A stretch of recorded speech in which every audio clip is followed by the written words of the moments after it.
सबसे पहले आप अपने अंडे को सही तरह से मिक्स कर लें किसी भी बर्तन में। उसके बाद आप सब्ज़ मिर्च का इस्तेमाल करें। उसके बाद अपने आलू टुकड़े करके पीसीज करके उनको आप बर्तन में डाल लें, जिससे आप ये प्रोसेस आपका शुरू हो गया। उसके बाद आप हस्बे ज़ायका कुछ ऑयल इस्तेमाल कर लें। ऑयल और आलू जो हैं वो कुछ देर के लिए उबाल लें। उसके बाद जो है वो आप उसके अंदर अंडा और सब्ज़ मिर्च डाल लें। इसमें कोई और मसाला मैंने बिल्कुल भी इस्तेमाल नहीं किया, वैसे भी वो नुकसानदेह है और सब्ज़ मिर्च वो ठीक है। तो आप इसको थोड़ी देर इस तरह हिला लें कि ये नीचे लगे ना। तो इस तरह आप थोड़ा थोड़ा करते जाएं, इसको हिलाते जाएं।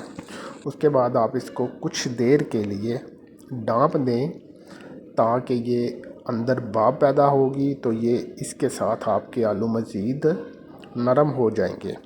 उसके बाद आप देखें ये माशाल्लाह आलू अंडा तैयार है, तो आप इसको खा सकते हैं।